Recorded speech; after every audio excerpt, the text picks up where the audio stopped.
Dapat. Saya kok lupa. Oh, nggak dapat juga ya. Oke.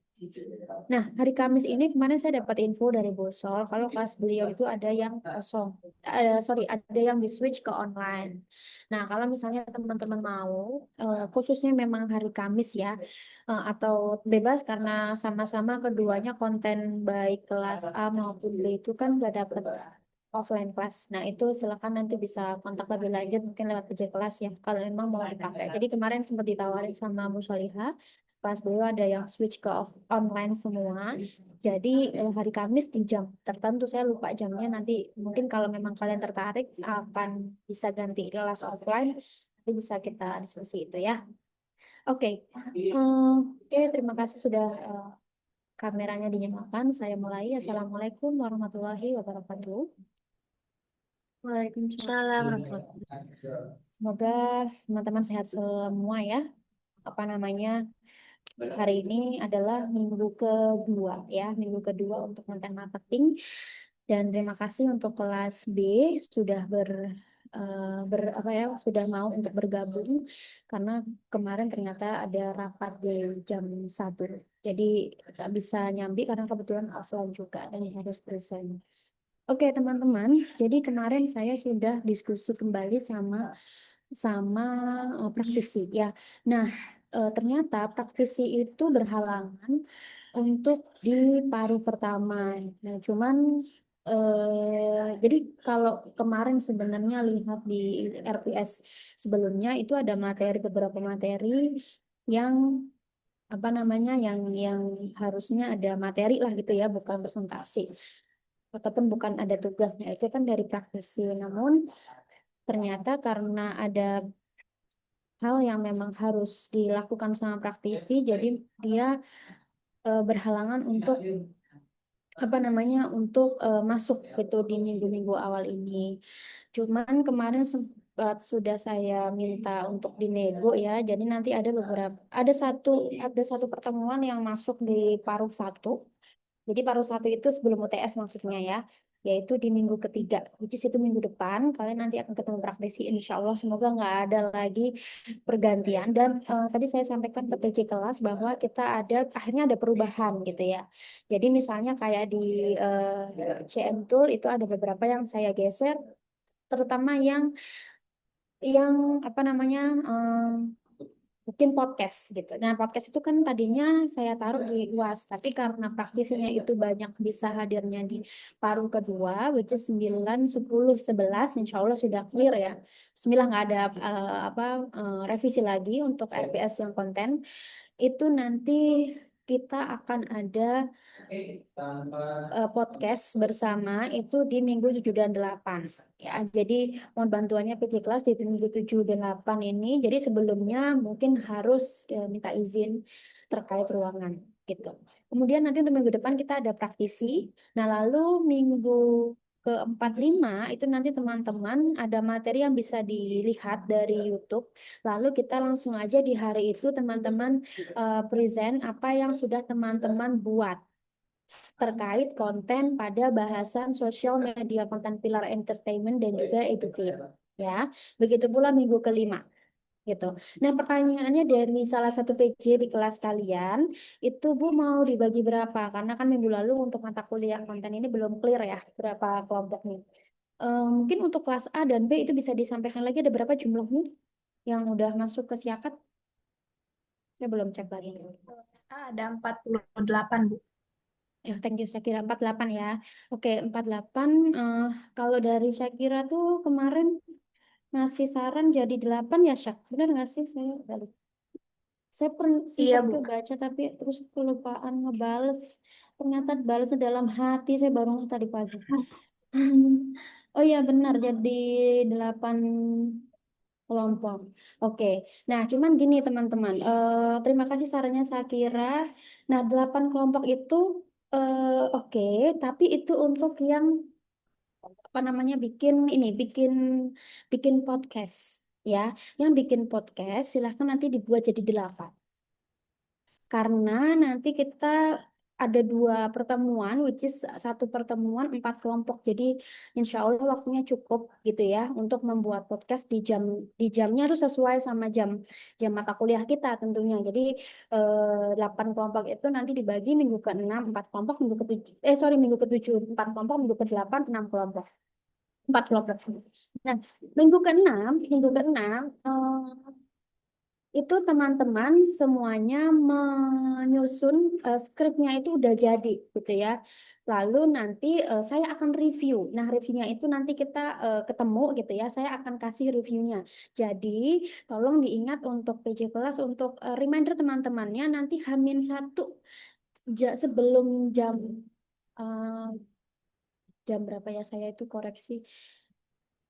Oke, jam 6 sore deh ya. Jadi saya malam bisa koreksi untuk hari minggu ke-6-nya itu nanti saya akan kasih feedback masing-masing kelompok. Oh, ini kelompoknya bahasannya ke sini aja atau kurang ke sini aja atau tambahan ini aja atau udah oke bahkan.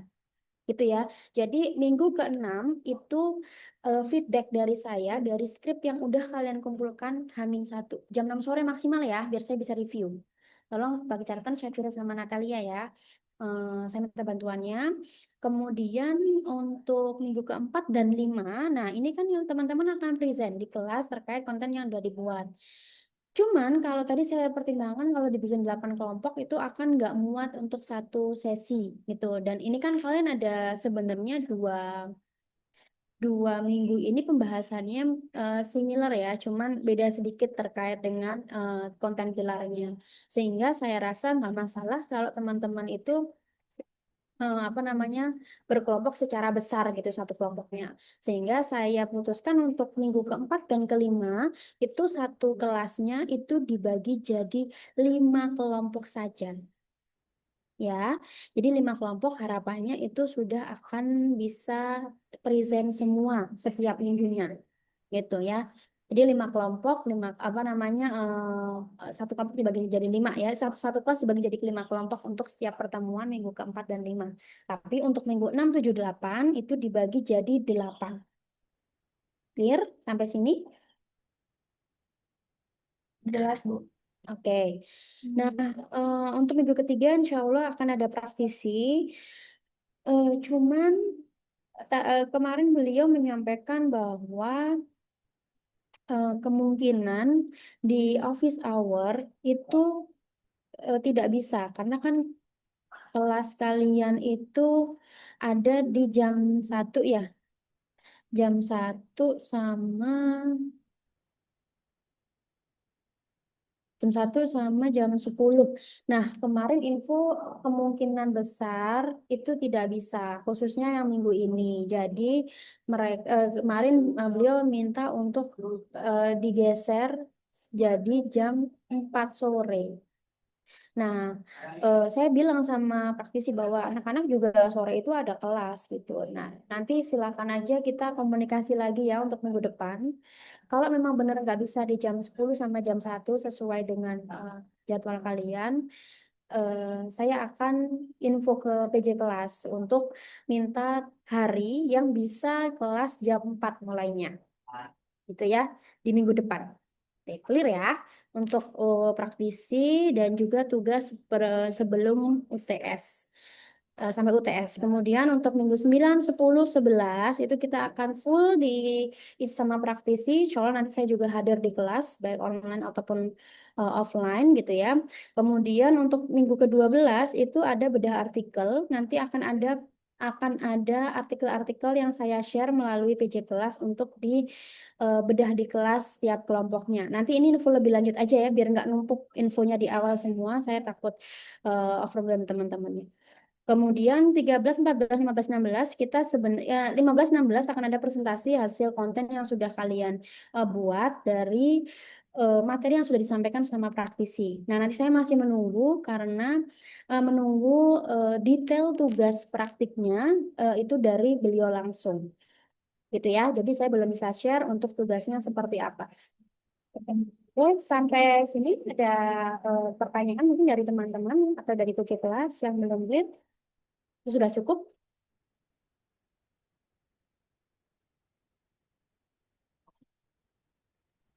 Sudah Aman, cukup? Ibu. Ini yang awalnya dibagi jadi 7 kelompok, untuk di minggu 4 dan 5 itu kan jadi 5 kelompok ya, sama di untuk tulis jadi 8 kelompok gitu ya, Bu. Ya, betul. Jadi ini jadi 5, kemudian ini jadi 8. Gitu ya, Nat. Jadi ada revisi, oke ya. Jadi biar semuanya nyampe apa namanya nggak lebih dari jam yang harus kita kuliah gitu. Dan saya rasa ini mirip, similar. Jadi pembagiannya ketika misalnya ada bagian yang mengerjakan di kelompok tersebut, misalnya ada yang lebih turn in di minggu keempat, silahkan terus nanti dibuat lebih turn in di minggu ke 5 juga bisa. Karena similar sih materinya. Gitu ya. Oke, kalau memang tidak ada, kita masuk ke sini ya. Jadi hari ini ada lecturing dari saya terkait dengan introduction to content marketing.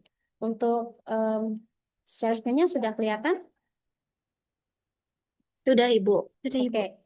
oke teman-teman, karena kita ini kelasnya online, saya minta sekali biar kelas ini juga nanti bisa lebih apa ya, bisa menyerap apa yang kita diskusikan bersama. Saya minta kolaborasinya dari teman-teman semua untuk juga aktif di dalamnya ya. Jadi ketika nanti ada diskusi, ada tanya jawab, silakan nanti untuk jangan pelit untuk bicara, untuk raise hand ataupun untuk bisa message. Kalau message mungkin kadang nggak kelihatan ya. Tapi silakan disampaikan. Jadi biar tidak satu arah ya. Oke, oke, Bismillah ya. Yang materi pertama ini di minggu kedua itu terkait dengan introduction to content marketing. Ada beberapa bahasan di hari ini yaitu terkait dengan content marketing itu seperti apa, kenapa content marketing, dan brainstorming terkait dengan ideation dari sebuah konten. Basicnya masih sangat basic ya.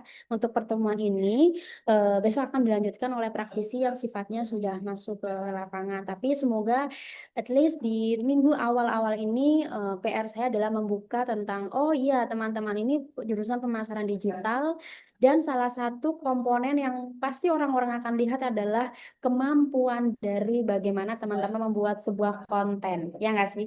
Jadi pastikan kita paham dulu konten itu apa ya sebenarnya, itu makhluk apa konten itu. Apakah konten itu sesuatu yang eh, apa namanya viral-viral atau sesuatu yang ada selalu di sosial media atau sesuatu yang selalu ada di mana sebenarnya konten marketing itu atau ada di banner atau di seperti apa. Nah, jadi biar kita punya satu visi yang sama, satu pemahaman yang sama terkait dengan konten marketing. Jadi hari ini agendanya seperti itu ya. Oke. Nah, saya yakin semua kok kalau semua itu optimis sekali ya. Tapi hari ini udah pada buka sosial media atau ada yang belum? Di sini ada yang belum atau udah pada buka sosial media? Yang belum mungkin bisa raise hand. Ada nggak yang belum? Nggak ada yang raise hand, berarti bener ya. Semuanya udah buka sosial media, udah buka ya apa yang ada di dalam aplikasi yang ada di dalam handphone kalian gitu ya. Mungkin bukan cuma sosial media, tapi ada yang suka baca berita. Dan sekarang baca berita nggak harus beli koran ya. Tapi intinya sudah aktif dengan mobile yang kalian punya gitu ya, smartphone yang kalian punya. Nah, saya mau tanya nih, konten yang paling diingat hari ini sama teman-teman.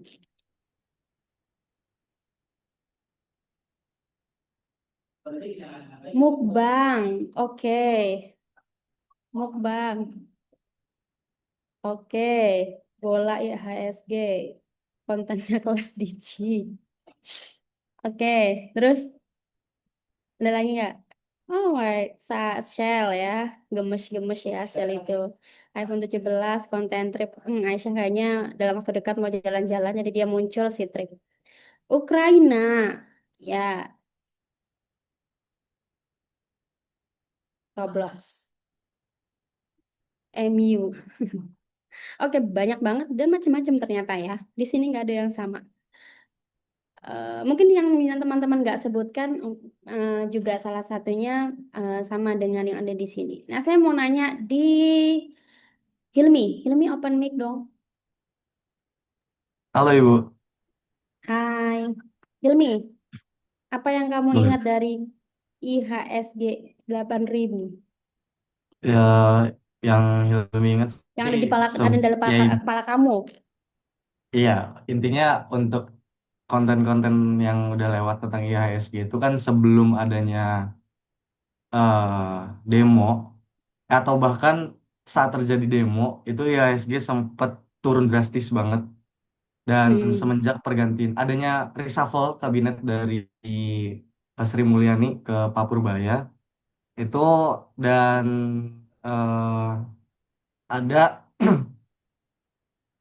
ada keputusan yang dilakukan oleh Pak Purbaya yang memberikan uang ke Bank Himbara, itu mungkin salah satu faktor terbesar juga yang membuat Mhm. IHSG itu jadi naik sih.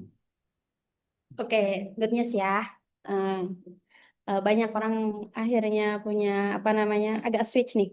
Beberapa orang udah switch untuk ya, semoga beliau cowboynya ini ada banyak hal positifnya gitu ya. Oke, eh mungkin kenapa dia muncul ya karena memang si Hilmi ini concern sama saham-saham gitu ya. Kamu belajar saham mungkin di situ atau lagi running, jadi muncullah memang di situ di explore kamu. Betul Ibu. Ridia, kamu masuk ke kelas DJ nggak?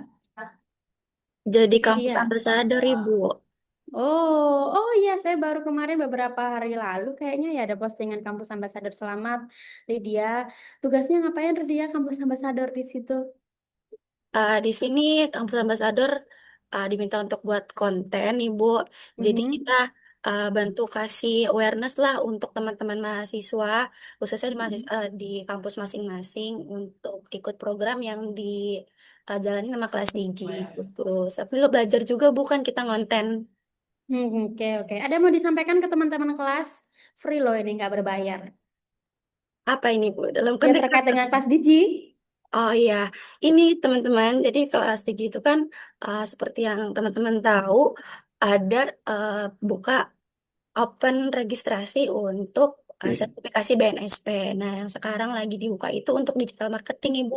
Kayak relevan Hmm. sama prodi kita.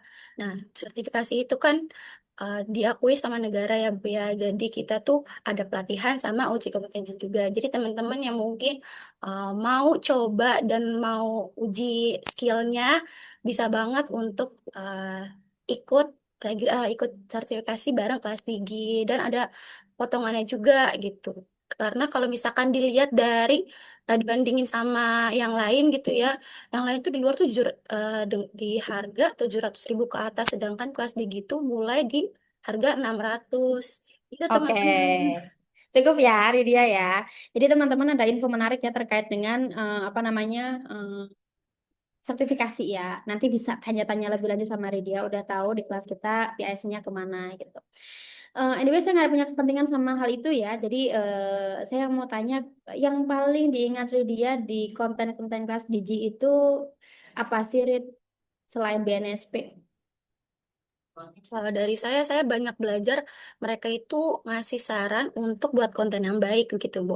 Jadi kayak di awal itu perlu namanya hook gitu. Terus nanti di dalamnya itu kita untuk buat konten yang menarik itu gimana? Mungkin bisa mulai dari adanya pembahasan masalah, kemudian terus apa solusinya, kemudian diakhiri dengan CTA gitu mungkin, Bu. Oke, ya.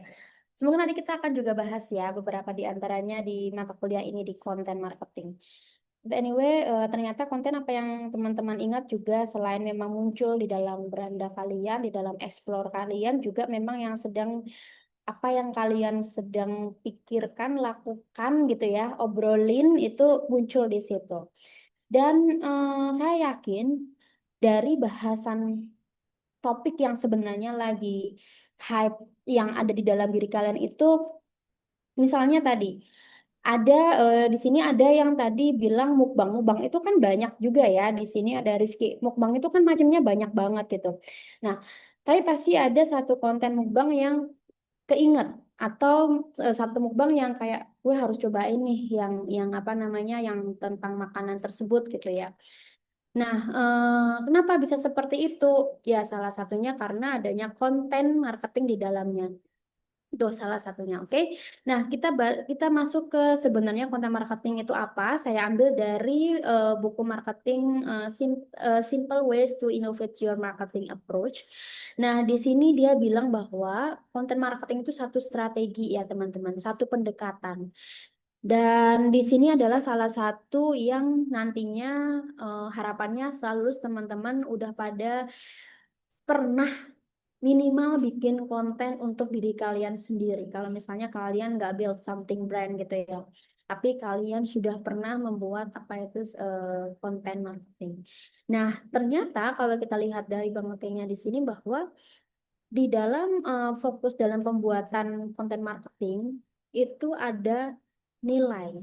Jadi di sini justru tidak fokus kepada penjualan. Mungkin tadi yang disampaikan sama Lydia ya, Lydia terkait dengan kelas DJ itu udah ke call to action ya, kalau kita bilang ya, kalau kita kenal biasanya ya, udah ke konversi maksudnya. Tapi coba bayangkan kalau kelas DJ bikinnya cuma itu doang, orang juga malah males sama follow, sama apa Instagramnya kelas DJ. Tapi tentang nilai yang nantinya mau disampaikan, kenapa kok harus BNSP, kenapa kok harus di kelas DJ. Pertanyaan-pertanyaan itu kan ya Rit ya, yang harusnya dijadikan konten di dalam kelas DJ. Nah, itu tantangannya di mana memang konten marketing itu pastikan kalian ketika bikin konten itu ada value-nya.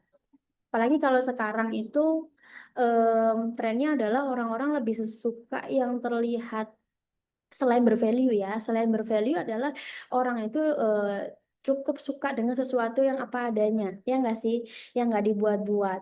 Nah, jadi itu yang harus kalian rajut nantinya, di mana gimana cara bikin yang bervalue, tetapi juga nggak sesuatu yang nggak apa namanya nggak mengada-ada gitu ya. Kalau memang tujuannya adalah oke, conversionnya itu nanti untuk jualan kelas BNSP di kelas DC dengan misalnya tadi salah satu kelebihannya dengan harga yang lebih murah, ada diskon karena anak UNJ gitu ya. Tapi di luar itu sebenarnya kenapa harus BNSP itu juga perlu, mungkin nggak semuanya paham bahwa salah satu syarat sebenarnya untuk lulus di Fakultas Ekonomi itu kita harus punya sertifikasi ya teman-teman ya. Di luar memang itu em, jadi hal yang bisa jadi poin tambahan kalian ya untuk ketika masuk dunia kerja. Tapi banyak sekali sebenarnya kalau kita ngomongin indikator kemampuan kalian untuk masuk ke industri itu sebenarnya nggak cuma dari sertifikasi. Bahkan industri menganggap sertifikasi itu sesuatu yang kalau sertifikasinya masih dalam tahap nasional itu kadang-kadang somehow masih ada yang mempertanyakan sertifikasi tersebut gitu. Ini saya biar biar di sini apa ya nggak ada penggiringan sesuatu ya Ridia dan teman-teman. Jadi faktanya seperti itu terkait dengan BNSP tadi memang ada beberapa yang sangat membutuhkan itu atau itu menjadi satu hal yang bisa dijual.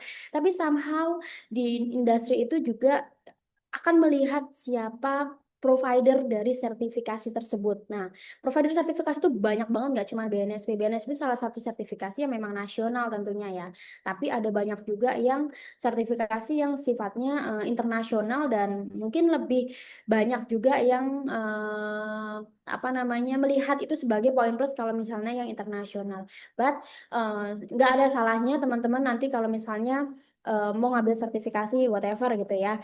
Oke, nah balik lagi ke sini bahwa konten tentunya di situ nggak boleh tuh si kelas DJ nanti cuman conversion aja di situ, nggak cuman jualan atau tadi kayak Lydia tadi bilang bahwa itu lebih murah dan segala macam, tapi lebih kepada kenapa harus kelas DJ, kenapa harus BNSP, kenapa harus ngambilnya sekarang, nggak nanti-nanti mungkin setelah masuk ke industri 1 tahun. Itu yang jadi value-value yang mungkin bisa jadi dasar pembuatan konten. Selain relevan, konsisten, dan tentu sesuatu yang dia itu tidak mengada-ada ya, tidak melebih-lebihkan gitu.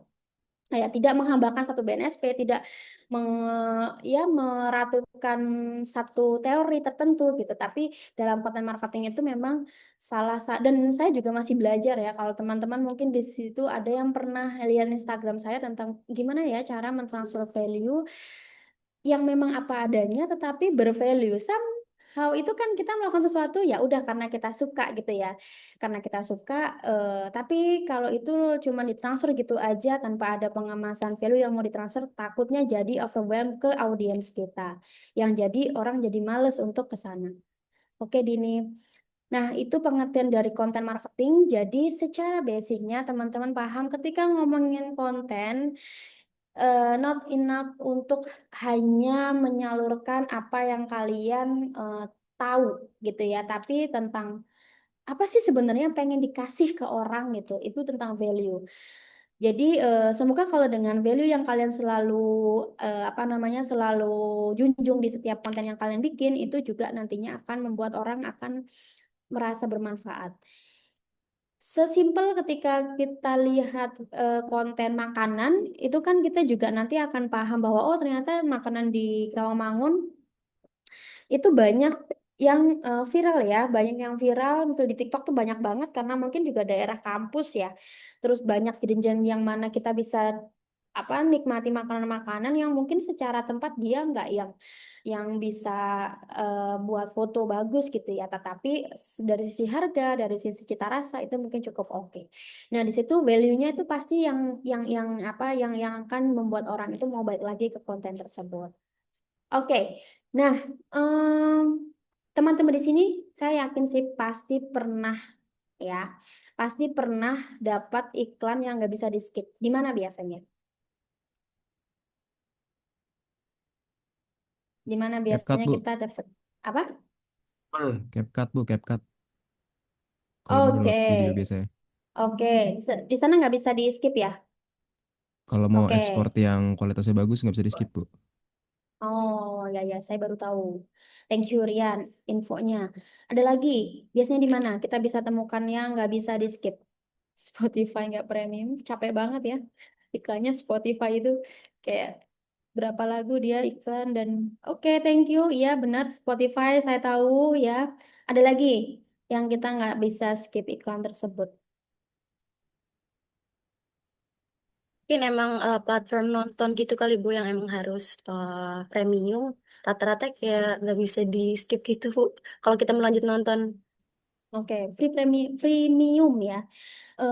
Freemium itu eh, apa namanya akun-akun yang freemium, yang konteksnya freemium itu sering kali kita bisa dapat iklan yang nggak bisa di skip. Jadi yang ketika aplikasi itu freemium kategorinya, jadi kita bisa ambil free-nya, bisa juga ambil yang premium atau berbayar banyak sekali mau toilet. Itu kita sangat mudah untuk terpapar iklan yang nggak bisa di skip. Bahkan kayak YouTube itu sekarang udah kayak TV ya. Kalau kita nggak pakai premium itu iklannya tuh panjang banget kayak kita nonton sinetron. Di televisi itu iklannya makin ke sini makin detikannya makin banyak ya. Nggak kayak zaman dulu YouTube itu. Nah, di sini saya yakin udah pernah semua nemu ini kecuali punya akun yang premium semua, benar sekali.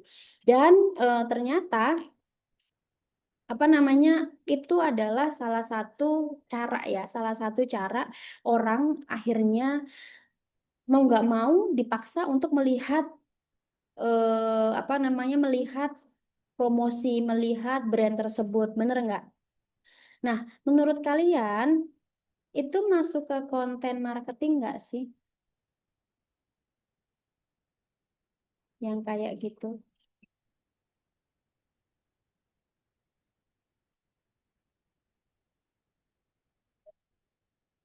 Menurut kalian itu dia Termasuk masuk ke konten nggak? menjawab Ibu.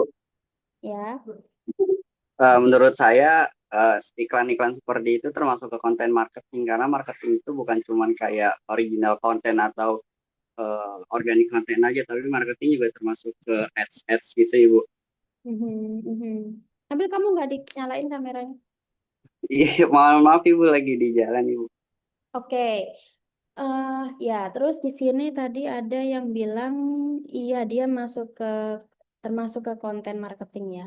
Nah, ternyata teman-teman, kalau kita mau sesuatu itu yang memang konten marketing masa kini, sebenarnya kita apa namanya bisa tanpa yang memaksa orang. Jadi kalau dalam satu bukunya si Simple Way tadi itu dia bagian dari interruption yang kita tadi temukan.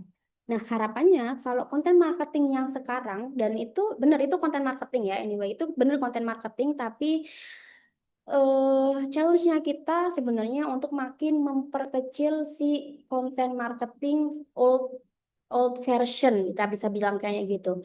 Nah, tapi kalau konten marketing yang sekarang itu lebih ke attraction, lebih ke yang dia itu kita bisa mencoba untuk mengalihkan perhatiannya, tetapi tidak dengan memaksa. Nah, jadi itu yang challenge di teman-teman semua nanti sebagai marketer, digital marketing gitu ya. eh, Kita perlu pahami bahwa itu memang ada dan itu adalah konten juga, tapi itu sesuatu yang old sebenarnya. Tapi itu masih ada Bu sekarang. Ya benar masih ada, dan kalau kita nonton-nonton yang premium tadi, banyaklah kita temukan kalau kita nggak langganan gitu ya. Kalau kita nggak langganan. Nah, di situ kita memang harus dipaksa melihat. Nah, tapi somehow kita merasa itu annoying banget nggak sih? Itu annoying banget, dan makin ke sini ketika misalnya kita dipaksa, kadang ada memang yang nggak tertarik mungkin ya, tapi jadi kayak ah ya udahlah bodo amat, nggak pengen ngerti, jadi cuman lihat aja terus ya udah lewat gitu. Nah, tapi harapannya di sini di kelas konten marketing itu teman-teman nanti versi yang the new content marketing, jadi yang memang sifatnya itu adalah attraction, membuat orang itu bisa tertarik untuk masuk ke konten kalian tanpa yang namanya interruption atau pemaksaan tadi. Gitu ya. Nah, nanti caranya gimana kita akan bahas lebih lanjut, berbagai macam contoh, sampai nanti ada audit konten juga terkait konten-konten yang sifatnya gimana sih yang bisa disebut sebagai new content marketing. Nah, kalau dari apa slide PPT ini, teman-teman di sini bisa membedakan, yang paling membedakan adalah di mana kalau old marketing atau konten marketing versi yang lama itu dia satu arah. Ya, ya, kenapa bisa dibilang satu arah, Bu? Karena padahal kita sama-sama sebenarnya nonton gitu kan, kita sama-sama sebenarnya nonton terpapar gitu. Ya, karena memang kalau yang old marketing itu sifatnya kan dipaksa mau nggak mau kita akan lihat itu. Tapi kalau konten marketing yang diharapkan di sini gitu ya, yang new itu teman-teman memang ada komunikasi di sana, ada tempat untuk apa namanya feedback buat audiensnya. Nah, di mana di situ akhirnya ketika ada konten-konten yang sifatnya itu memang membuat trust, akhirnya teman-teman itu masuk ke misalnya ke apa masuk ke sosial medianya atau masuk ke e-commerce-nya, itu sesuatu yang memang natural aja gitu. Harapannya dari konten yang kalian buat itu orang akan bener-bener apa nih, terus akhirnya setelah itu kalian masuk ke sosial medianya atau masuk ke e-commerce-nya untuk lead conversion. Nah, di situ bedanya old marketing sama content marketing. Keduanya nggak ada yang salah dan masih mungkin sekali untuk disampaikan saat ini ya. Tapi agar teman-teman paham nih, oh gue mau yang mana nih, mau sifatnya mau yang mana. Tentunya konsekuensinya di mana yang old marketing pasti akan lebih mahal ya. Old marketing pasti akan lebih mahal, dan konten marketing yang sifatnya itu bukan interruption atau attraction itu sifatnya bisa lebih long term, dan secara biaya biasanya akan lebih murah gitu. Oke, apa nih? Nah, kenapa kok harus pakai konten marketing yang versi new? Ada yang mau ngasih tanggapan? Kan saya tadi bilang bahwa ya bisa, dan sekarang masih masih mungkin kok, dan masih banyak yang menggunakan versi old juga gitu. Tapi kenapa ya kita harus pakai yang kalau bisa yang new content marketing? Saya Biar punya ide. Mhm. biar lebih relevan sama tren yang sekarang, Bu. Oke, lebih relevan. Oke, ada lagi? Karena ini Bu, kebiasaan manusia itu udah berubah Bu behaviornya. Karena kan kalau misalnya dulu tuh yang old marketing kan mungkin karena manusia itu tidak terlalu ini dengan sosial media gitu ya Bu. Jadi Mhm. di busnya itu melalui ads gitu Bu. Nah kalau sekarang yang tadi Ibu Dewi bilang, kalau manusia itu nggak suka dipaksa gitu, dipaksa untuk nonton iklan secara langsung gitu. Terus kalau kalau bisa skip iklan itu nggak bisa gitu. Nah, saya nyusun kata-katanya dulu. Jadi kalau misalnya yang kenapa harus konten yang baru ini konten marketing yang baru, jadi kebiasaan manusia sekarang tuh udah berubah gitu Bu, di mana manusia itu tidak suka diinterupsi secara langsung gitu Bu, mungkin Mhm. seperti itu Bu.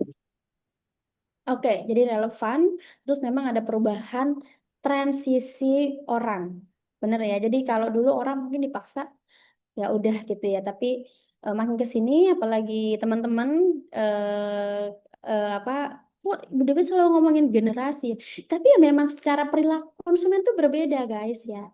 Jadi itu sangat masih relevan. Ketika misalnya saya ngomongin Gen Z, Alpha itu juga udah berbeda lagi. Dan benar sepakat sama Nabil bahwa memang ada transisi consumer behavior sebenarnya. Nah, teman-teman belajar consumer behavior kan ya? Ada pasti transisi-transisi di situ, generasi itu sangat-sangat bisa menentukan bagaimana konten marketing akhirnya harus dilakukan. Dan ya, si konten marketing yang sifatnya new tadi adalah sesuatu yang selain sebenarnya dia lebih relevan masa kini, transisi ya sama gitu ya.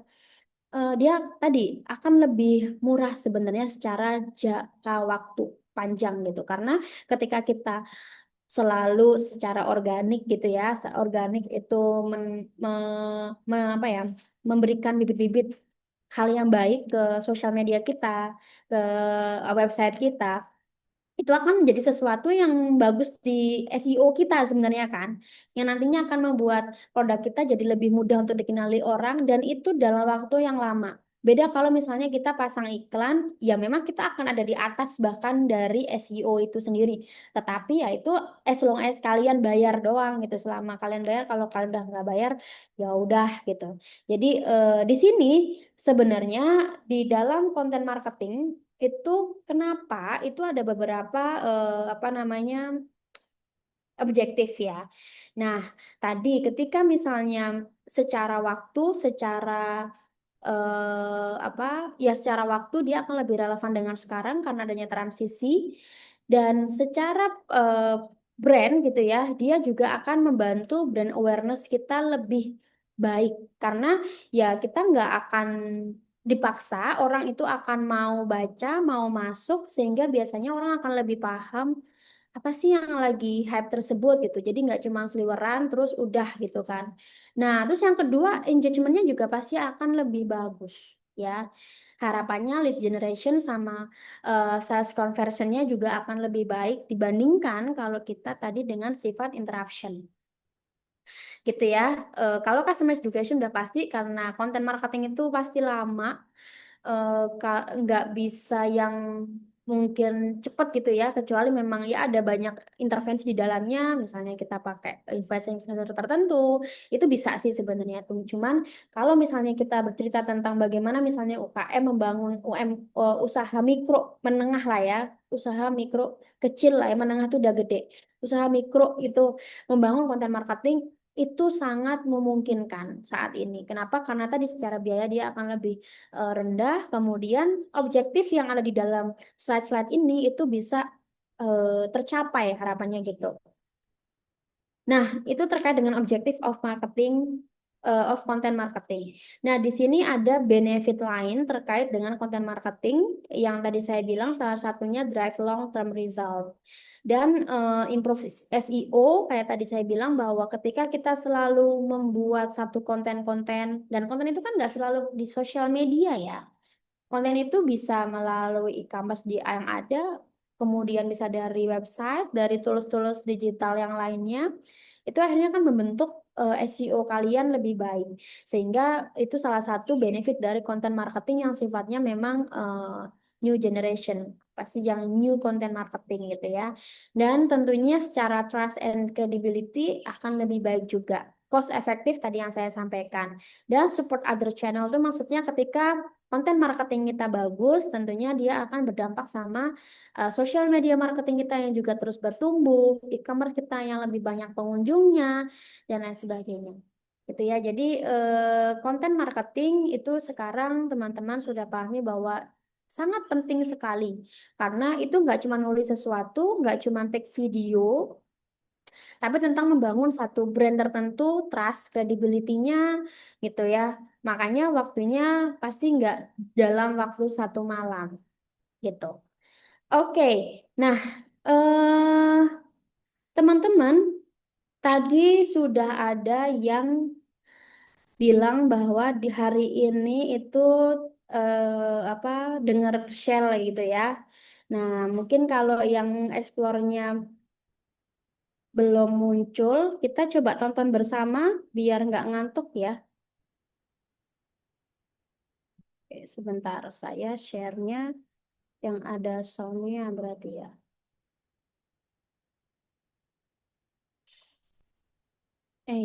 Udah muncul belum? Sudah, Ibu. Yang Instagram ya. Share-nya apa nih? Wait. Ini aja deh. Wait.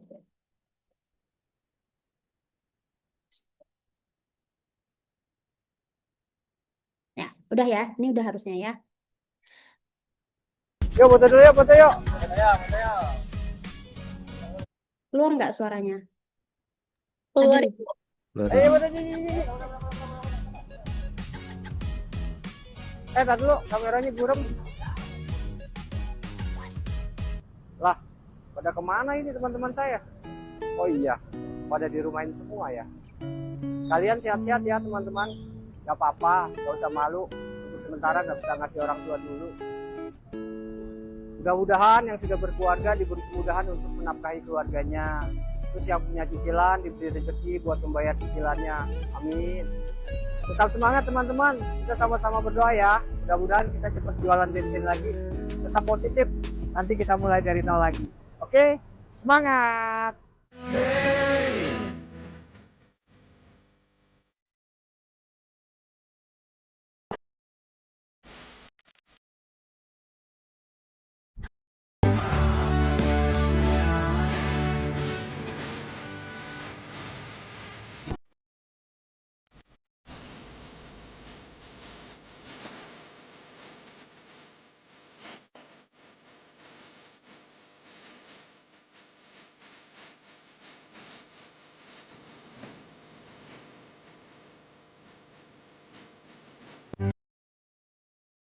Oke. Nah, mungkin ini nggak cuman di ekspor saya, tadi juga ada beberapa teman-teman di situ juga ada tadi yang menyebutkan Dini ya kalau nggak salah ya, bahwa salah satu ekspornya yang panas banget dari semalam, ya mungkin balik lagi ya ke apa interest masing-masing, tapi ini cukup viral ya hari ini. Shell semuanya ngomongin Shell. Nah, sekarang kita coba ke diskusi ya dari apa yang tadi teman-teman sudah lihat videonya. Nah, saya mau ada perwakilan dari kelas A maupun kelas B. Kita tunjuk dulu ya. Atau ada yang mau jadi wakil kelas A dan kelas B sebelum ditunjuk? Kita buat kelas A 3 orang, kan ada 3 pertanyaan tadi. Kelas A 3 orang, kelas B 3 orang. Kelas A ada siapa yang mau?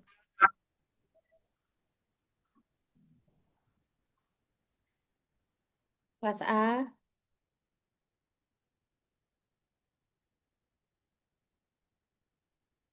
ayo dong. Ayo kelas A siapa yang mau dapat bonus? Bonus apa ya? Bonus nanti kasih love sama saya dari sini nih. Oke, siapa yang mau dari kelas A? Kelas B? Ada raise hand dong, raise hand. Coba ada yang berani nggak? A atau B deh, raise hand 3 orang 3 orang. Jadi 6 orang. Ih, nggak ada yang berani. Serius ini.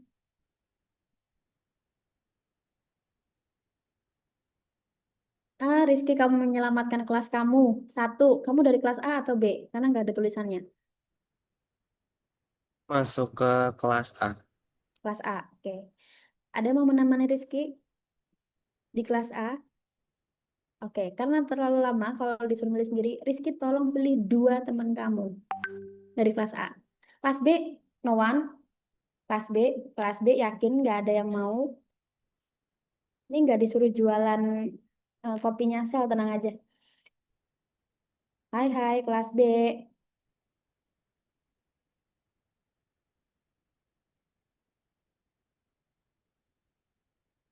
Kelas B. Oke, kelas B nggak ada.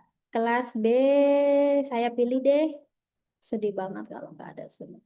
Cuman kayak Torik, Torik. Oke, Torik boleh ya. Torik, kelas B, open mic dong. Iya, Bro. Nah, kamu pilih dua teman kamu ya. Untuk kelas A sudah dipilih ada Iza sama Nafa. Good. Kelas B, Nih, Gina. siapa? Hilmi sama Gina. Suaranya menggema. Hilmi sama Gina. Di chat aja ya. Saya kurang clear. Oke. Nah, silakan teman-teman. Tadi ada Iza, Nafa, dan Rizky. Terus satunya lagi kelas B ada Torik. Terus yang dua siapa, Rik? Di chat aja.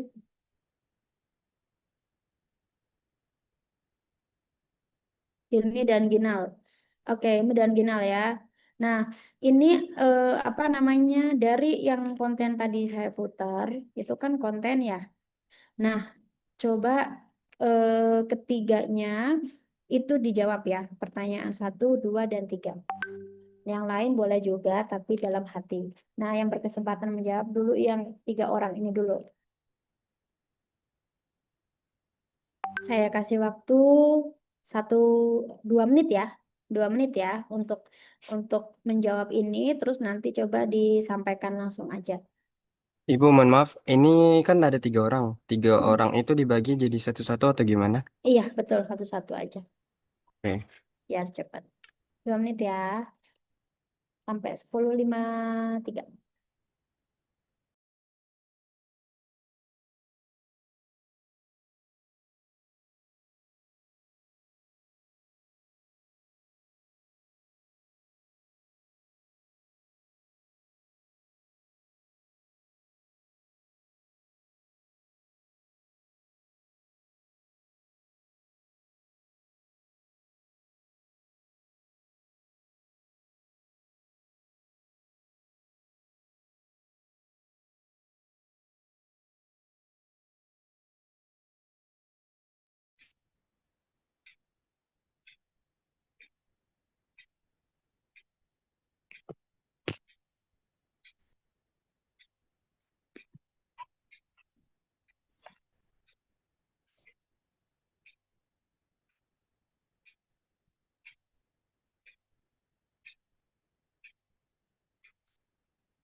Oke, 1 menit lagi ya.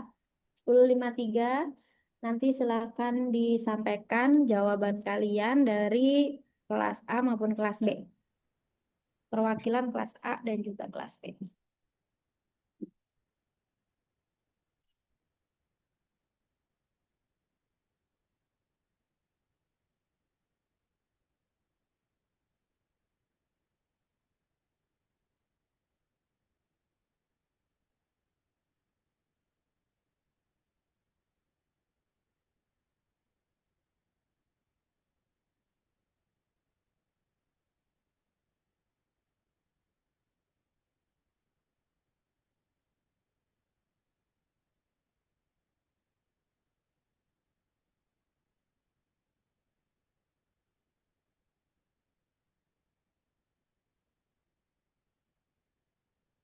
Oke, sudah 10.53 dari kelompok A dulu silakan.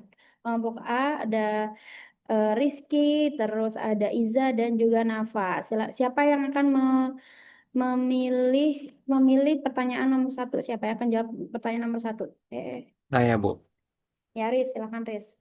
Oke, sebelumnya perkenalkan nama saya Rizky. Eh, Sebelumnya saya minta maaf kalau misalnya ada misinformasi atau apa yang dari saya ucapin. Menurut saya tujuan dari konten ini yang pertama itu nggak informasiin, karena saya tadi yang tadinya saya nggak tahu nih kalau Shell Indonesia itu lagi kehabisan bensin, saya jadi tahu.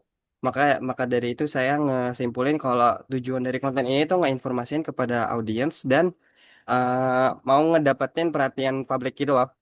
Kayak istilahnya kesian juga ya Shell kayak gitu. Makanya dia juga jual kopi biar siapa tahu bisa membantu pemasukan dari Shell gitu. Kurang lebih itu. Oke, thank you Rizky. Kalau dari yang sebentar, saya gini dulu ya, ke apa ke kelas B dulu ya, biar sama. Kelas B yang jawab nomor satu siapa? Iya Ibu, kebetulan. Hmm. Sebenarnya nggak jauh beda ya Bu ya. It's all about awareness dari permasalahan yang ada. Karena seperti yang kita tahu dan kita lihat juga di sosial media bahwasanya SPBU yang di non pemerintah, non BUMN itu kan banyak yang kehabisan gasolin atau bensinnya itu. Dan mungkin dari tujuan konten marketing tadi atau konten tersebut, pertama mendapatkan awareness bahwasanya ini permasalahan yang lagi kita alami loh di Indonesia. Lalu eh, tentu dari situ akan menarik simpati juga, benar kata Rizky. Dan ini juga mungkin membangkitkan apa ibu rasa ya mungkin biar kita kritis atau mungkin bahkan kita jadi tahu aja polemik-polemik yang terjadi di Indonesia ini ada apa gitu sih Bu. Nggak jauh beda lah, awareness. Oke, oke. Jadi tahu ya, ternyata di Rizky belum muncul ya si Shell ini ya, beritanya ya di ekspor kamu. Belum, Bu. Oke. Oke, thank you Hilmi sama Rizky. Sekarang dari kelas A lagi untuk jawaban nomor 2. Oke, baik. Mungkin kalau dari saya, manfaat dari brand ini itu tuh mungkin bisa ini ya, Bu ya. Dia bakal nanti kalau misalkan muncul lagi dan udah ada bakal ada peningkatan performa dari efisiensi yang mereka kasih ke masyarakat. Kayak contohnya mungkin bisa pembakarannya jauh lebih sempurna atau kayak kan Shell itu tuh nggak cuma jual bensin terus dia juga ada bengkelnya gitu kan Bu. Nah, mungkin bisa lebih ada peningkatan dari mau bensinnya ataupun dari program bengkelnya mereka. Terus juga bisa juga ada program loyalitas yang lebih baru gitu. Itu sih kalau dari saya, Bu. Oke. Dari kelas B. Thank you Nafa.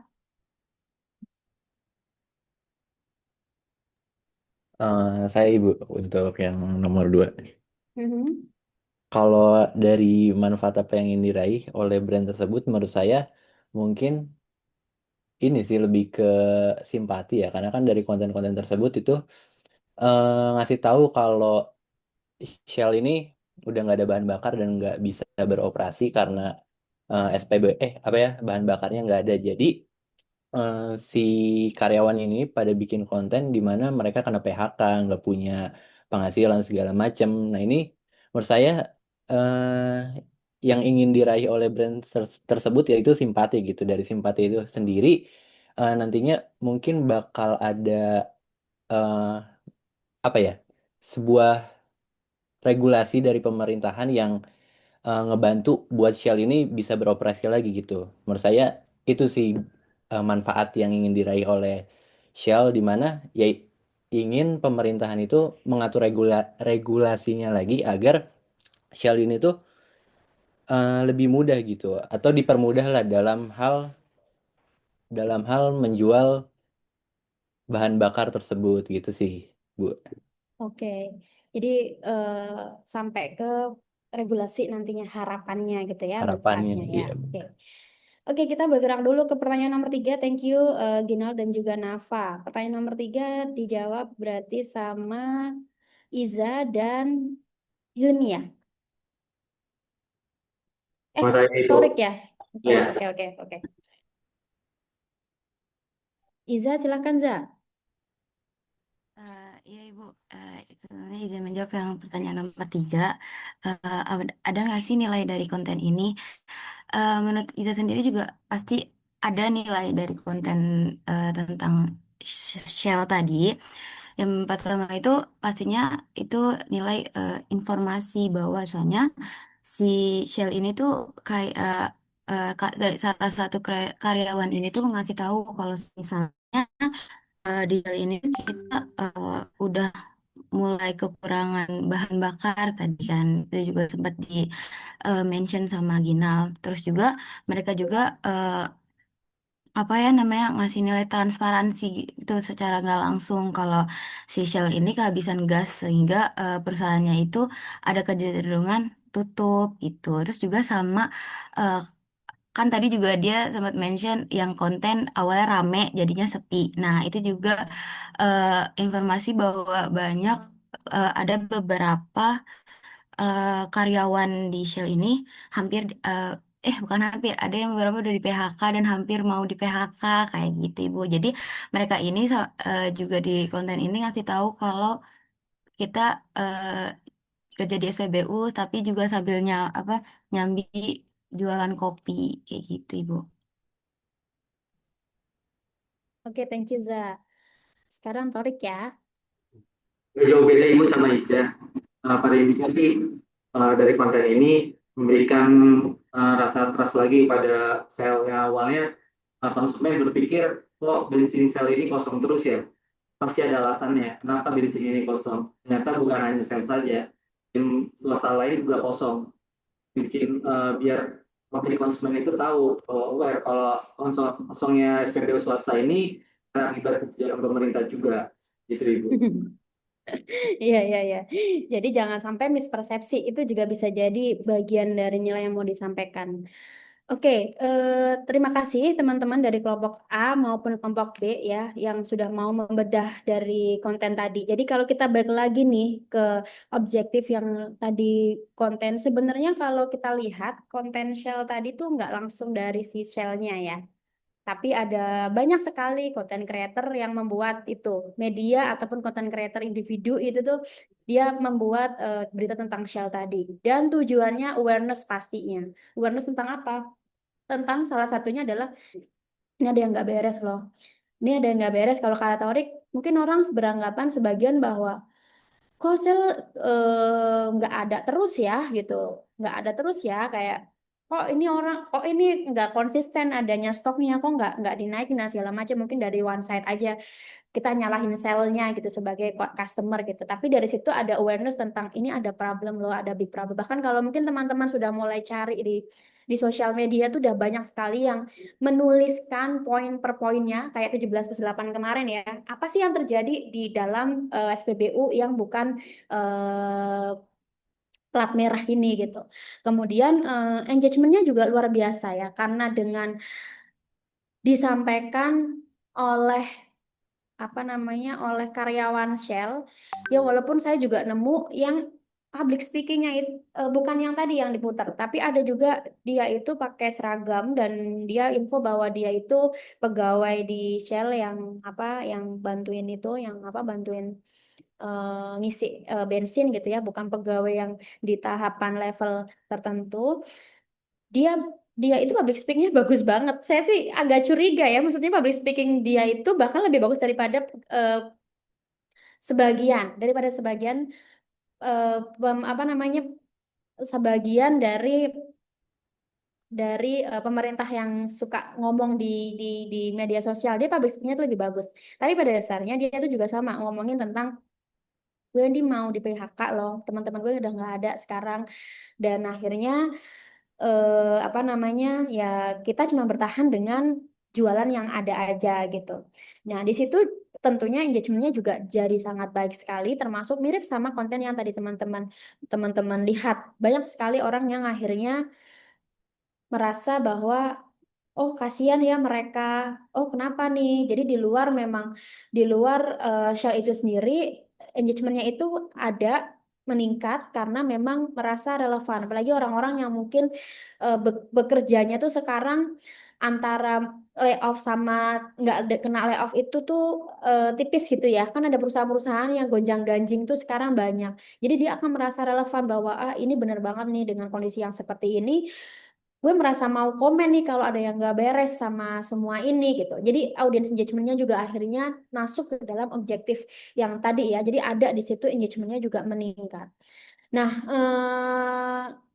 saya yakin di sales conversionnya juga ada yang akhirnya yang tadinya mungkin nggak pernah beli kopinya Shell, dengan adanya rasa empati tersebut dia juga akhirnya ke sana. Walaupun tujuannya sebenarnya big poinnya mungkin bukan hanya sekedar penjualan dari oli, dari bengkel, dari kopi tadi, tetapi tadi yang dimention Torik bahwa regulasinya mungkin akan dirubah in the end ya. Harapannya seperti itu. Nah, sehingga benefitnya tadi secara long term ya harapannya ini adalah satu-satu yang dibentuk ya.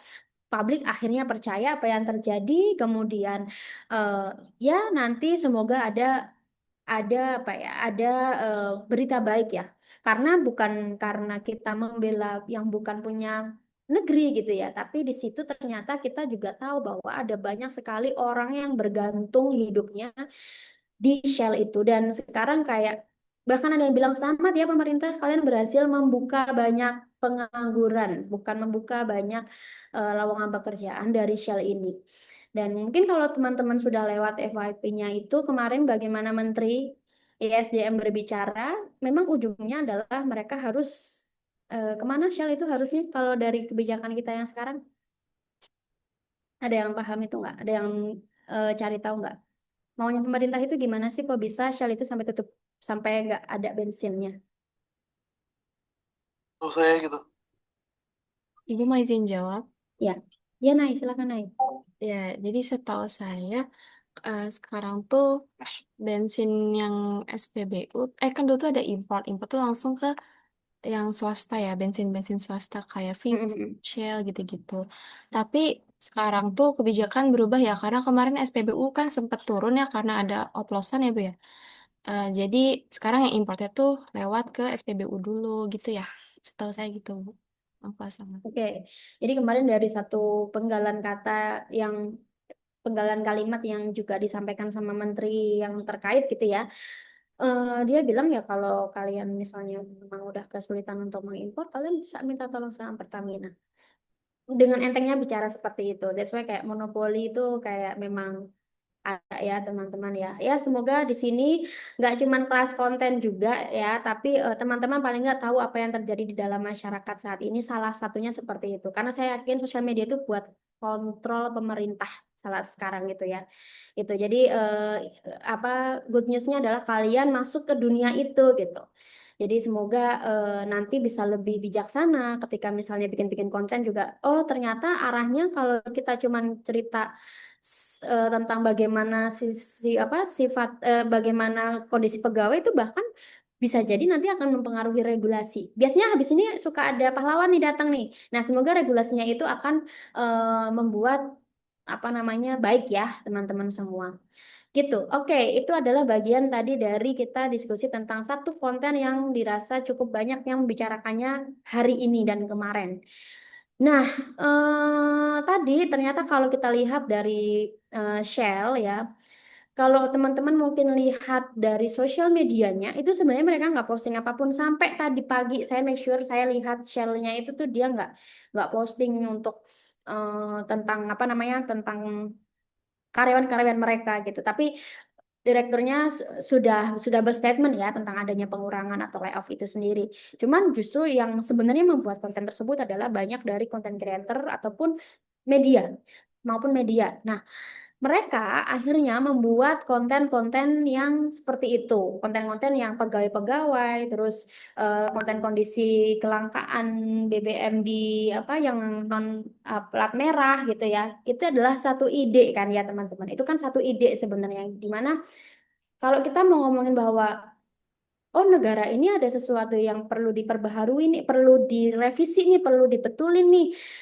Itu ternyata macam-macam. Dan salah satu yang muncul idenya adalah mereka cerita yang di storytelling yang sangat membuat engagementnya meningkat itu adalah cerita tentang karyawan yang ada di sana. Nah, itu adalah satu ide yang mana di dalam konten marketing itu sangat challenging sekali. Kadang-kadang saya sendiri juga merasakan kayak, duh apalagi ya yang mau di-post gitu. Nah, sebenarnya dari mana sih ide itu tuh ada gitu ya. Nah, di sini teman-teman bisa lihat satu bagan yang tentunya, Bu, ini sangat mungkin sekali dan udah biasa kita lakukan. Iya betul, tapi nggak jarang kok. Kalau kita ngomongin konten, itu orang akan stuck sama ide kontennya itu mau ngapain gitu ya.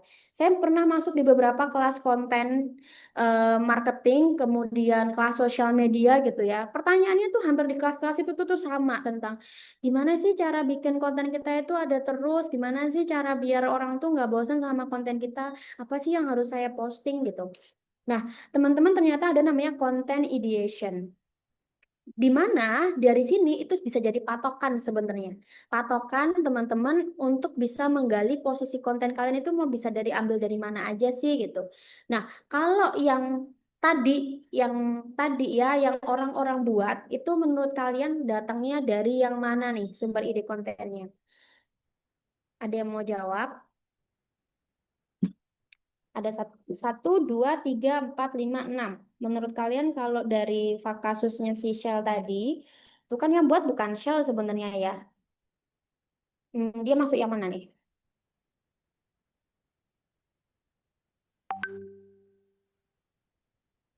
Mana nih yang jawab nih? Apa?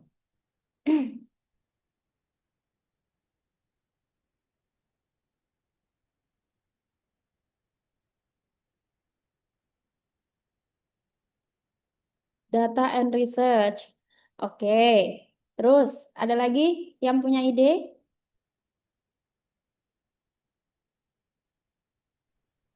Itu kayaknya trends deh, Bu. Ibnu ya, trends. Oke. Behind the scene. Oke, saya tampung dulu. Ada yang punya ide lain? 3 ya berarti ya. Muncul di sini ya. Oh, 4. Oke. Nah, kalau gitu saya coba ada lagi? Udah ya. Ada ya. Testimoni Tapi Bu, juga kalau bisa, Bu. Gitu. Ada yang bicara? ada Bu, edukasi termasuk nggak sih Bu? Oke, kita akan bedah berarti ya satu-satu. Jadi kalau dari hasil ini itu teman-teman apa namanya? Ya, ketahuan. Kepencet. Dari sini tadi ada ternyata nggak cuma satu sumber ide konten tadi itu dapat dari mana. Nah, sebenarnya kalau misalnya kita membuat konten itu mungkin teman-teman yang masuk ke kelas Digi ya, itu udah praktik juga. Sebenarnya nggak cuma dari satu sumber biasanya. Biasanya nggak cuma dari satu sumber.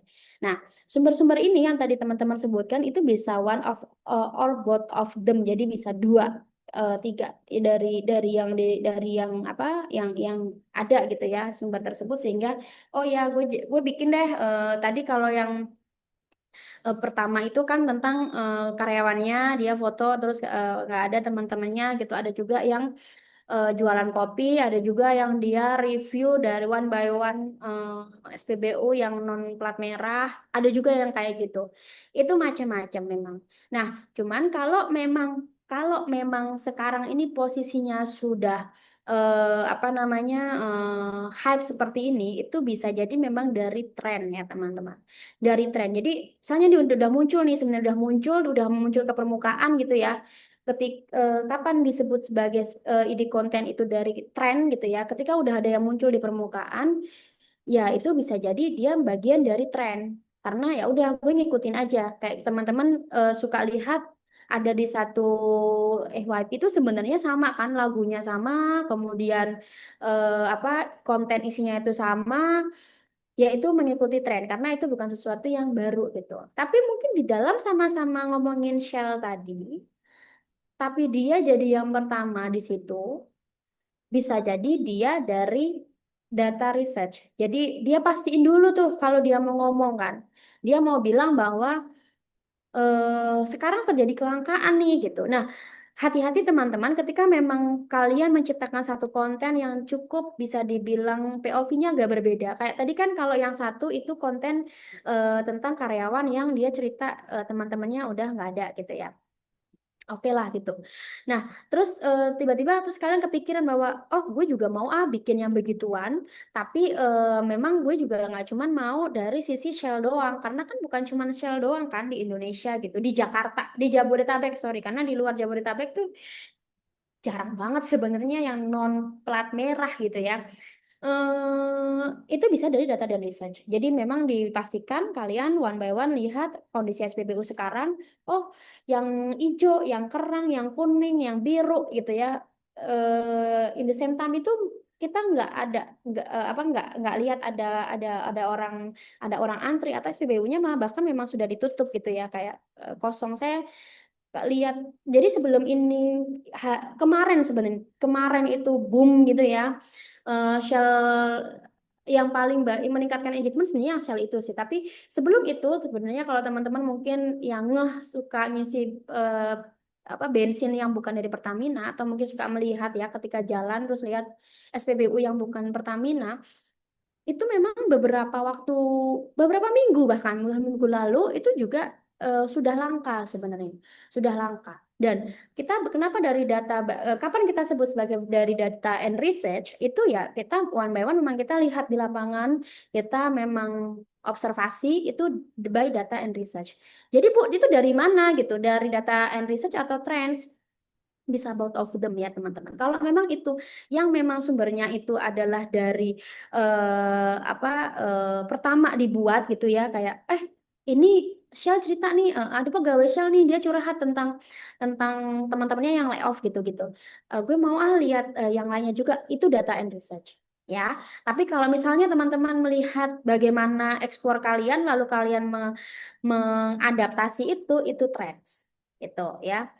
Bu, tapi mungkin nggak sih tren itu kayak misalnya yang tadi itu dibuat sebagai tren bisa jadi, bisa jadi. Tapi kami bukan bukan pegawai Shell, Bu, gitu. Ya bisa, itu kan bisa dikondisikan ya. Jadi di luar sebenarnya kalau sekarang yang tadi saya bilang ada satu konten yang dia bilang dia itu pegawai Shell tapi public speaking-nya bagus banget.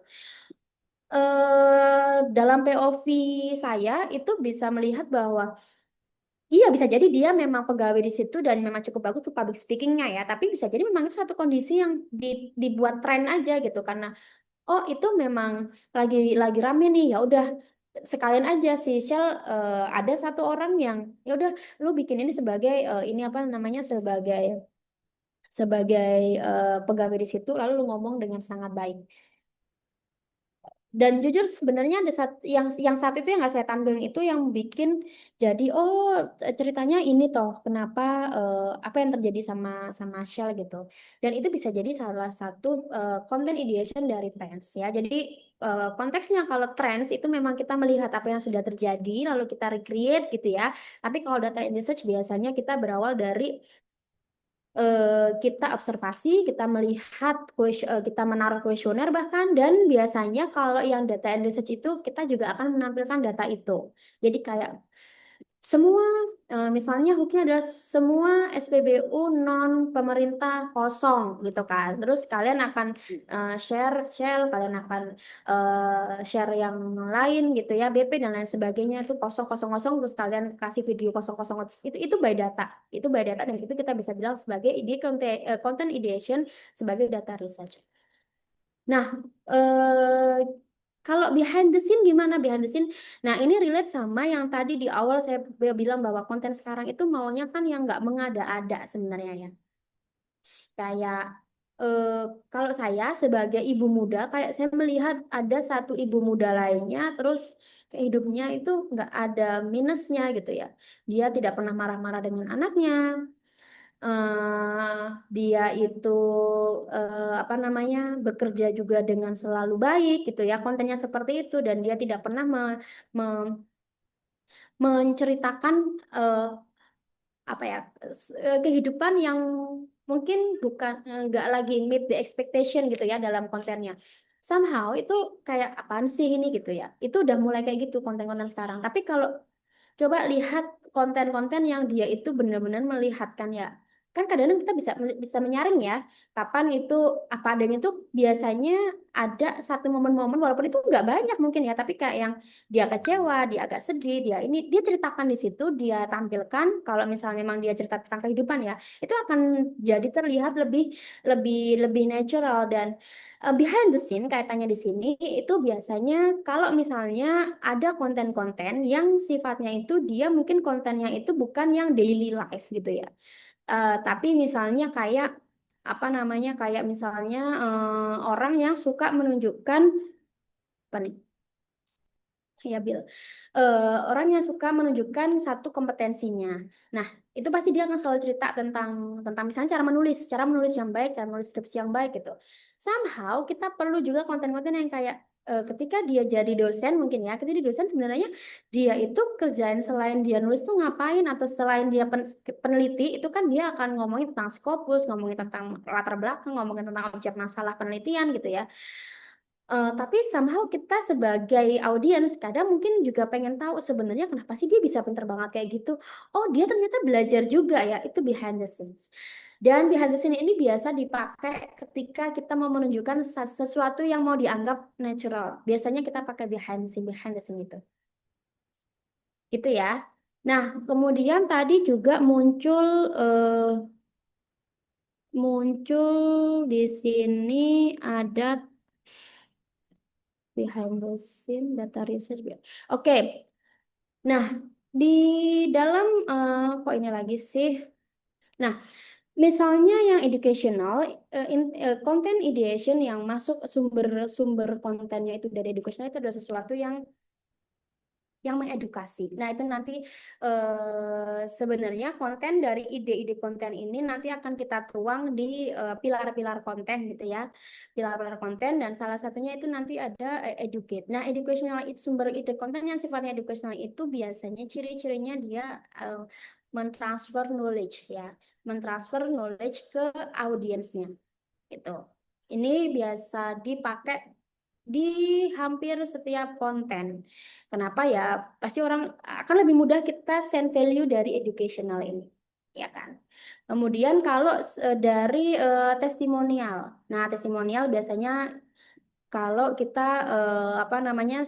Kalau misalnya produk gitu ya masuk ada banyak testimoni atau somehow juga produk itu bisa jasa ya. Eh, itu kita akan bicara tentang apa yang produk kita sudah lakukan itu bisa jadi testimoni.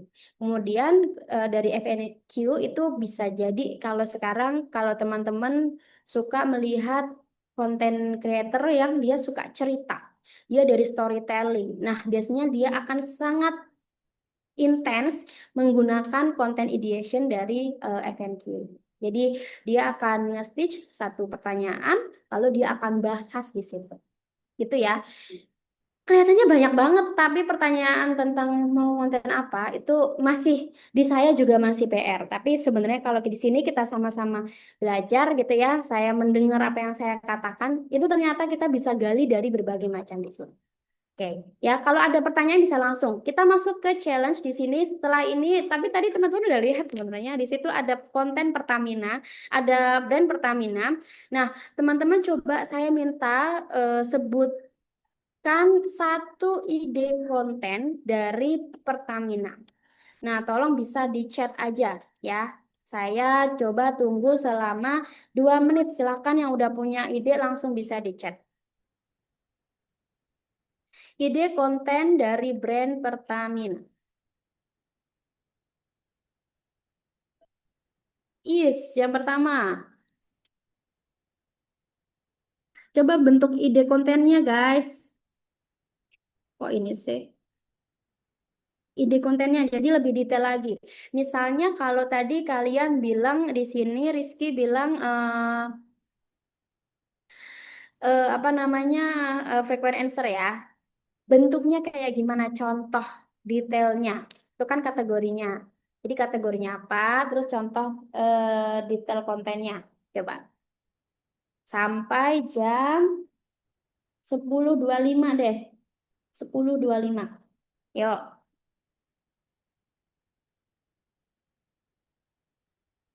Good.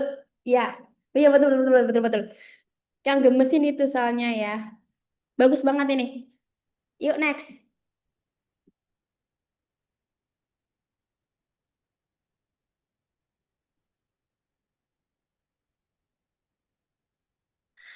Testimonial ini membahas integritas Pertamina Data and Research. Membahas integritas Pertamina Data Research. Oke. Kira-kira nanti data yang disampaikan Pertamina apa naik? Yang lain mana nih? Ayo katanya anak terapan yuk. Naik open mic dong.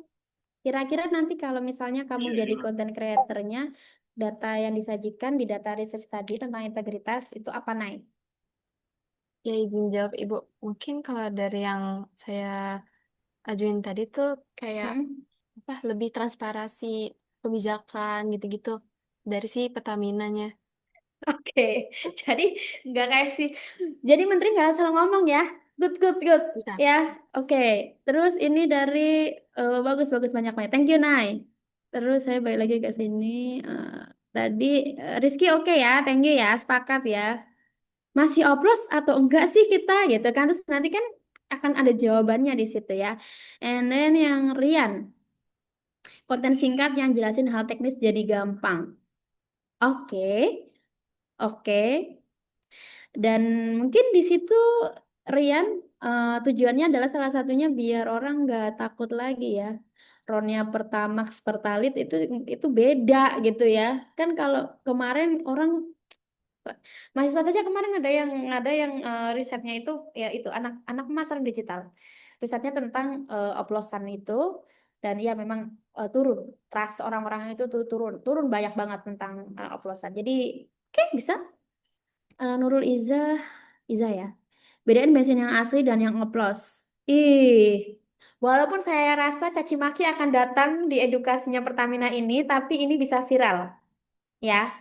Kan nggak selalu harus baik dong. Maksudnya yang penting undang orang dulu untuk masuk ke situ, itu satu hal yang banyak juga dilakukan oleh brand-brand atau kalau teman-teman notice orang-orang yang bakal maju ke politik somehow, itu yang penting undang orang untuk paham dulu siapa dia gitu ya. Jadi kalau yang Iza bilang, coba bayangin kalau kalian tiba-tiba di explore kalian terus ada bilang Pertamina bilang hai kita mau info bedanya bensin yang asli sama yang oplos. Kira-kira kalian akan komen nggak?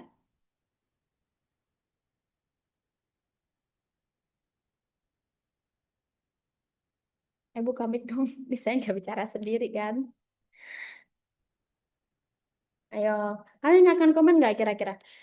Mungkin sebagian akan gemas ya, kayak, lu ngapain sih bikin-bikin begituan? Tapi nggak apa-apa, itu mengundang orang akhirnya kayak ngeh gitu. At least Pertamina itu terlihat berbenah. Kalau sekarang kan yang saya lihat ya dari sosial media itu orang-orang bilang bahwa, hai lu harusnya tuh berbenah bukan justru malah monopoli yang ugal-ugalan gitu ya. Tapi jadi ketika ada edukasi ini tadi Nurul Izzah menurut saya good juga sih karena at least membuat orang tahu bahwa Pertamina itu do something kok karena mereka tahu persis mana bensinnya asli mana yang dioplos gitu. Terus ya gitu ya. Oke, terus data research roasting Pertamina dari Ibnu. Data research oke. Tentang dengan korupsi Pertamina mix Pertalite Pertamina kebijakan impor SPBU swasta melumpuhkan ekonomi nasional PHK massal. Ibnu boleh dong bersuara, Nu. Iya, Bu. Nanti gambaran kamu roastingnya itu gimana? Kalau saya dengar roasting itu biasanya yang juga roasting itu yang cewek yang suka bercanda tuh siapa sih? Kiki ya, Kiki Saputri ya. Itu Iya gitu, Dewi Bu. roasting. Nah, bayangan kamu Nu di data research roasting Pertamina itu gimana Nu nantinya? Ini kan kalau saya tadi lihat kan buat ide konten tentang Pertamina. Ini yang dari kepala saya cuma ini doang, Bu. Buat yang pertama kita bahas korupsi Pertamina sama yang mix Pertalite sama Pertamax. Nah, itu kok bisa gitu dikorupsi? Sementara jualnya tuh harga harga Pertamax gitu. Itu sama aja beli Pertamax dengan itu sama aja Beli beli Pertalite. Pertalite tapi nggak ngantri, itu jauh doang kan bedanya. Nah, terus kebijakan impor SPBU swasta yang Shell barusan itu kan harus harus apa ya, ikut sama kilang minyak Pertamina ya. Masa udah monopoli bikin susah orang gitu. Maksudnya gitu sih bu, saya ngerostingnya gitu. Jadi terus Oke. gara-gara hal itu Shell jadi karyawan-karyawan SPBU swasta jadi melakukan hal lain, dan ini melumpuhkan ekonomi nasional dengan melakukan PHK massal seperti itu sih bu. No, ini berarti POV-nya bukan dari Pertamina dong? Atau Iya bukan, Pertamina? iya bu. Nah, Ya, bukan dari saya salah Pertamina nangkep ya. sih sebenarnya. Oke, Iya, oke, oke. Jadi clear ya di sini ya. clear Ini clear. bu, ini ini buat mungkin ini adalah ide untuk SPBU non Pertamina Betul. ya. Oke. Yang penting poinnya dapat ya, Nu ya di situ. Poinnya dapat bu. Ya, oke.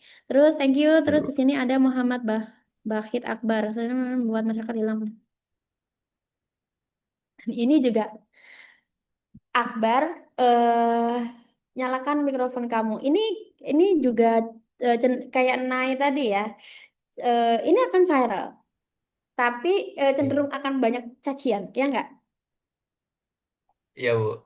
Kayak Iya, Bu. masa sih gitu. Bayang nggak sih kayak jempol-jempol kita kan kayak menyerang Pertamina Bat ketika dia bisa konsisten bilang bahwa kualitasnya itu udah bagus, terus dia pakai apa namanya info ya.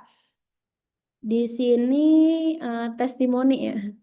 Kalau testimoni itu kayak eh kelihatan bohong sih sebenarnya ya. Tapi nggak apa-apa kalau memang itu bagian dari kayak satu proses Pertamina itu lagi berbenah, is okay. Tapi menurut saya akan juga lebih baik kalau kita pakai data research tentang bagaimana warna dan segala macam SPBU dari setiap Pertamina di seluruh Indonesia. Jadi nggak cuman kayak yang lu dibayar berapa berani ngomong kayak gitu gitu. Jadi dan ini terjadi beberapa yang kayak gini ya, testimoni juga hati-hati. Jadi ada beberapa content creator yang dia dia tiba-tiba apa ya, menegatifkan gitu ya apa yang diomongin masyarakat. Nah, siapa coba yang mau tiba-tiba bilang, Pertamina udah bagus kok gitu. Mati dia pasti tuh si content creator. Ya nggak? Itu satu. Terus yang kedua, tapi kalau itu dibarengin ya, itu dibarengin dengan tadi data research tentang bahwa Pertamina itu memang dari setiap daerah itu udah bagus, pelayanannya udah bagus, terus dia ada kayak konten setiap provinsi Pertamina SOP-nya sama, jam bukanya kualitasnya, terus dia transparansi tentang apa penyimpanannya biar nggak ada airnya, atau mungkin kemarin kan sempat ada beberapa mobil yang tiba-tiba dia isinya di SPBU yang sama, pas dibongkar dia ada kandungan garamnya banyak. Nah, itu mungkin Bar harus dibarengin sama itu ya, Bar. Kalau enggak, saya yakin itu konten creator mati ini habis itu. Ya enggak? Karena dia ngomongin menegatifkan apa yang di masyarakat bilang. Ya enggak, Bar? Iya, Bu. Oke, kamu mau nggak bagian dari yang itu, Bar, yang ngasih testimoni Pertamina baik, Bar? Tergantung bayarannya, Bu. Bagus orang digital marketing ya. Ya, dan gini ya teman-teman. Somehow kalau kita dikenal jelek, is okay. Orang itu tahu kita. Bisa jadi, oke, abis ini Akbar akan dimaki-maki se-UNJ ya. Kayak, lu ngapain sih belain Pertamina gitu. Jelas-jelas, lu kena dibayar banyak ya. That's nggak apa-apa, it's okay gitu ya. Abis itu tahu kalau kamu itu content creator gitu. Orang akan nanti iklan brand apa di kamu, bisa jadi gitu ya. Itu bagi dari content creator itu juga. Jadi somehow punya berita buruk di masyarakat itu playing musik apa namanya nggak apa-apa ya. Kalau apalagi kalau misalnya kalau kalian mau ke politik ya, kadang dikenal orang dulu deh, abis itu baik-baik, abis itu jadi. Saya pernah baca buku kayak gitu, tapi ya itu bagian dari buku aja ya, di lapangan nggak tahu. Tapi ya gitu, dikenal orang itu akan lebih banyak, akhirnya memudahkan untuk orang memilih kita. Tinggal dibaikin aja di akhir. Itu ya, daripada orang tuh nggak dikenal, dia nggak akan jadi rektor, dia nggak akan jadi presiden. Tapi misalnya kalian tahu si A jahat banget, misalnya yang kemarin, misalnya si Sahroni ya, misalnya si Sahroni itu kemarin habis dijarah begitu, kan kadang jahat banget ya. Terus tiba-tiba dia melakukan hal yang sangat baik, orang tiba-tiba bisa switch nggak sih? Bisa dong, bisa aja switch. Ya, walaupun yang nggak switch ada juga, tapi bisa jadi, at least orang bisa tahu, oh itu Sahroni yang kemarin ya, gitu. Oke, next ya. Di sini ada Hilmi. Hilmi Entertainment, Bu. Bentuknya kayak POV jadi film pertama yang sering tanya pas bensinnya masih dioperasi nggak? Oke, at least tahu ya. Ini bagian dari entertainment dan nanti bisa di plusin sama edukasi di situ. Ya nggak, Mi? Betul Ibu, nanti ujung-ujungnya juga di akhir mungkin kayak karyawan itu ngasih tahu juga. Ini loh sebenarnya yang terjadi. Oke, Dan di thank edukasi. you. Komen gak percaya soalnya bikin Pertamina. Komen, Bu. Komen ngapain sih dengan oke, pasti Bu gatel mau. Oke, thank you so much teman-teman semua. Kayaknya itu yang terakhir dari saya karena tadi udah ada foto saya di akhir, waktunya kita berpisah. Saya rasa untuk materi hari ini sudah clear ya. Semoga ada yang bisa dibawa pulang. Kita sudah belajar terkait dengan konten marketing. Basicnya harus ada value yang teman-teman harus transfer. Ya, dan kita sudah belajar bahwa pergerakan konten marketing sekarang sudah berubah. Dan nanti mungkin kita akan belajar lagi terkait dengan audiens dan lain sebagainya, sehingga pergerakan perubahan seperti apa yang lebih relevan di masyarakat kita nanti akan bedah bersama dengan praktisi ya. Terima kasih banyak. Sebelum saya tutup, mungkin ada pertanyaan dulu nggak? Sudah, kita mau sudahi dan kita makan siang. Nanti kita ketemu lagi minggu depan di hari Rabu dan Kamis ya. Nah, minggu depan kita akan ada praktisi. Insya Allah, kalau misalnya tidak sesuai jadwal, saya akan kabarkan untuk teman-teman arrange waktu jam 2 sore. Jadi mulai sekarang mungkin PJ kelas bisa jam 4 sore kelas kalian yang kosong apa. Jadi nanti ketika punya praktisi nggak bisa, kita bisa switch di waktu tersebut sehingga tidak ada mundur waktu. Oke, terima kasih banyak. Saya akhiri. Wassalamualaikum warahmatullahi wabarakatuh.